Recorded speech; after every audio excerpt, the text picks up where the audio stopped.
it's nice to get back to, going up against our guys. I think, the defense that we have, they are, going to be very, very good and to surprise a lot of people if people aren't already expecting it. So it's good to get back in that flow, get back into our normal practices. But like I said last week, joint practices are good for what it was. Get a different look, try a couple of things out, and just kind of, see what somebody else could present. How are you feeling this preseason with 2 games under your belt now? I feel good. I feel like, each game so far, there's been things that I've wanted to emphasize just in the little bit of time that I was going to be in there. And, a couple of those things are just pad level, obviously, just getting back into it, pad level, which I feel like I did pretty good last game. And, making sure we're good on protection. Jordan has a clean pocket all around.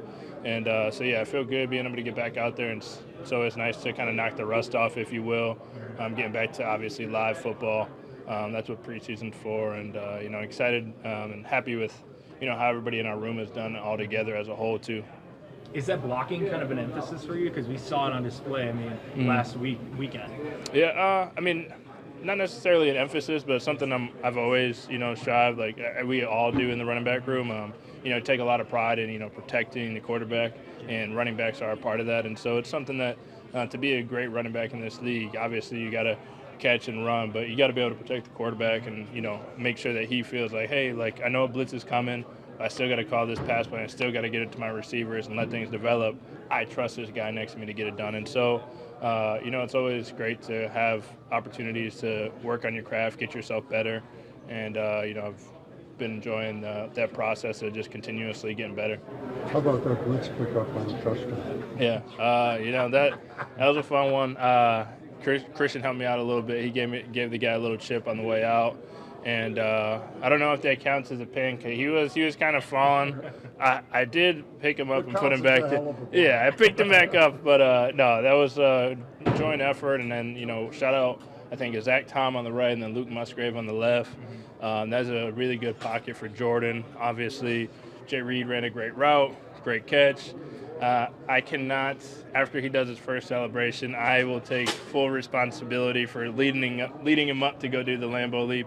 We don't have that much time in between, so that was on me. I was like, come on, Rook, get up there. And, I didn't realize he had already done a celebration. So we do not have that much time for celebrations after touchdowns. Yourself and Tyler Davis are some of the more experienced skill players on this team. How much does him going on IR impact this offense? Tyler Davis is a big part of the offense, big part of the locker room. Got another guy that's year 4, along with, I guess, kind of that group of like Jordan, myself, Patrick Taylor, Josiah DeGuara, like all those guys. Obviously, there's some more that kind of came in together, or are the, I guess, mid-vets on this team. And so to have somebody like that go out, he's pivotal on special teams and stuff like that. He will definitely be missed on the field, but in his time in the locker room, he's had a smile on his face. Encouraging the guys in that tight end room, and trying to find the silver lining in that. So obviously it's tough to ever see anybody go down, and we want a speedy recovery for him, but he's still being a leader even though he can't be out there. So proud of him for doing that. Kind of a characteristic of this team so far. It seems like a real positive vibe. I don't know if that's used, whatever that is. AJ. Yeah. How would you assess it? I think the vibe of the team is I would say just like kind of having everybody's back, and whether that's good play, bad play, I think with obviously the youth or whatever, I think there's a lot of guys stepping up in leadership roles and kind of some tough love here and there, but everybody knows, whether it's critique from the coaches, whether it's critique from one another, being a self-critic, everybody is all like focused on getting better. And I know it's kind of cliche and everybody says it in training camp, but it really is the kind of vibe that you get from everybody, and everybody, you can see people working, you can see people going out there and having a not great day one day and then going out, getting called out, going back the next day and fixing it, and then not having it be the same mistake. And that's all you can expect. Football is an imperfect game, and I think a lot of guys, from whatever spot they're on the depth chart, whatever position, both sides, I think a lot of guys are, trying to get a little bit better every day. And so I think we're in a good spot that way.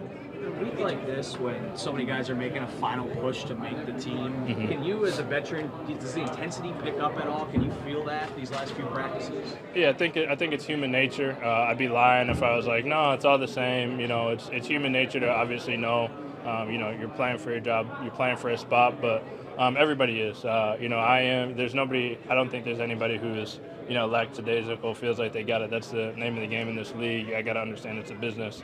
But I do feel like I said, everybody's taking it, making the most of their opportunities, everybody that I've seen, and it's really cool to see that. You want the best for everybody in this locker room. Over this time, over OTAs, you start to get close to these guys.